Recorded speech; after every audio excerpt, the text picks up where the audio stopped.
تو مشرق وسطی میں امن سمجھیں ایک دھاگے سے لٹکا ہوا ہے، ایک طرف امریکہ، دوسری طرف ایران، اور ان کے درمیان مذاکرات جن پر سب کچھ داؤ پہ لگا ہوا ہے۔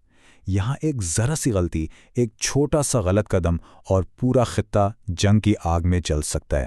تو چلیں دیکھتے ہیں کہ آخر یہ صورتحال اتنی نازک ہے کیوں؟ دیکھیں، سین کچھ ایسا ہے کہ 39 دن کی تباہ کن جنگ ہو چکی ہے، اور اب ایک بہت ہی نازک سی جنگ بندی ہوئی ہے جس نے سفارتکاری کے لیے ایک چھوٹی سی کھڑکی کھولی ہے۔ یہ وہ لمحہ ہے، وہ موقع جہاں سے تاریخ کا دھارا بدل سکتا ہے۔ اور ان تاریخی اور انتہائی نازک مذاکرات کے لیے جو جگہ چنی گئی ہے وہ ہے ایک نیوٹرل گراؤنڈ، اسلام آباد، پاکستان۔ ساری دنیا کی نظریں یہیں لگی ہوئی ہیں، اور یہاں کی فضا میں امید بھی ہے اور شدید تناؤ بھی۔ لیکن جیسے ہی لگا کہ شاید اب کچھ بہتری آئے گی، ایک بہت بڑی پیچیدگی سامنے آ گئی، اور یہی وہ گتھی ہے جو اس پوری کہانی کا مرکز ہے، اور آج ہم اسی کو سلجھانے کی کوشش کریں گے۔ تو یہ ہے وہ اصل پہیلی۔ ایک طرف امریکہ کہہ رہا ہے ہمارا وفد تو راستے میں ہے، پہنچنے والا ہے، اور دوسری طرف ایران تو سرے سے ہی انکار کر رہا ہے۔ وہ کہہ رہے ہیں کہ مذاکرات کی خبریں بالکل جھوٹی ہیں۔ تو سوال یہ ہے کہ آخر ہو کیا رہا ہے؟ اچھا، اس تضاد کو سمجھنے کے لیے ہمیں تھوڑا سا پیچھے جانا پڑے گا، یہ دیکھنے کے لیے کہ بات یہاں تک پہنچی کیسے۔ ہوا یہ کہ واقعات بہت تیزی سے بدلے۔ 28 فروری کو جنگ چھڑ گئی، پھر صرف چند دن بعد 3 مارچ کو ایران نے دنیا کی سب سے اہم تجارتی گزرگاہ آبنائے ہرمز کو بند کر دیا، اور پھر 7 اپریل کو پاکستان کی کوششوں سے ایک عارضی سیز فائر ممکن ہوا۔ اب یہ سمجھنا بہت ضروری ہے کہ یہ معاملہ صرف ایران اور امریکہ کا نہیں ہے، یہ ایک علاقائی نہیں بلکہ ایک عالمی بحران ہے۔ یہ ہے آبنائے ہرمز، دنیا کی اہم ترین سمندری گزرگاہوں میں سے ایک۔ اس کا بند ہونے کا مطلب صرف یہ نہیں کہ کچھ جہاز رک گئے، اس کا مطلب ہے کہ عالمی معیشت کی شہرک پر کسی نے ہاتھ رکھ دیا ہے۔ آپ اندازہ لگائیں، دنیا بھر میں جو تیل بیچا جاتا ہے اس کا 20% اسی تنگ راستے سے گزرتا ہے۔ تو جب یہ بند ہوا، عالمی منڈی میں جیسے ایک بھونچال آ گیا، اور اس کے اثرات ہر ایک تک پہنچ رہے ہیں، چاہے کوئی پیٹرول پمپ پر ہو یا سودا سلف خرید رہا ہو۔ چلیں اب ذرا ان اہم کرداروں سے ملتے ہیں جن کی سوچ، جن کی شخصیت اس بات کا فیصلہ کرے گی کہ ان مذاکرات کا انجام کیا ہوتا ہے، کامیابی یا ناکامی۔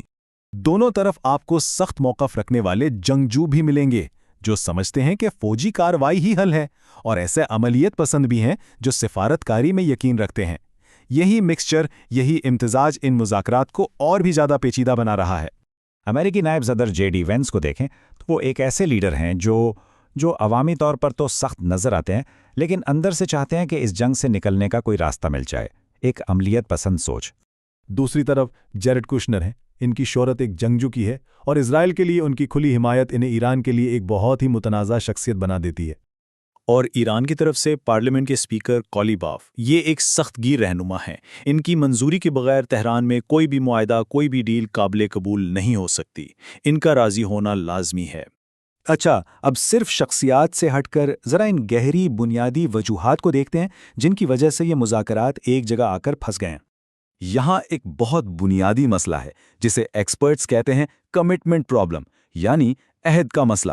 آسان لفظوں میں، جب دو پارٹیوں کو ایک دوسرے پر اتنا بھی بھروسہ نہ ہو کہ وہ اپنا وعدہ نبھائیں گے، تو پھر کوئی بھی معاہدہ کرنا تقریباً ناممکن ہو جاتا ہے۔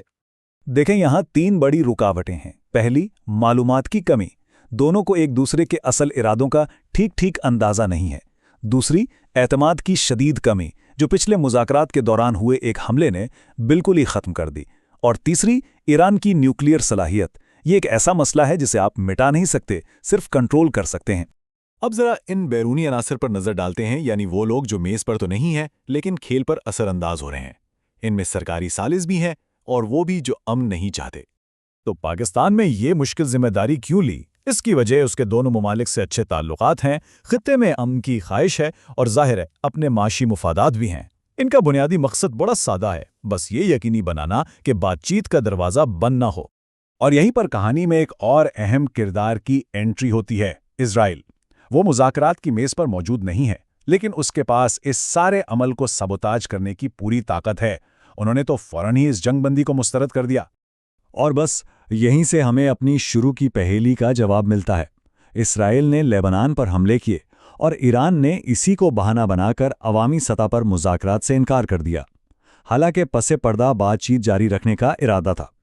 تو یہی وجہ تھی کہ امریکہ کہہ رہا تھا کہ وفد آ رہا ہے اور ایران سب کے سامنے انکار کر رہا تھا۔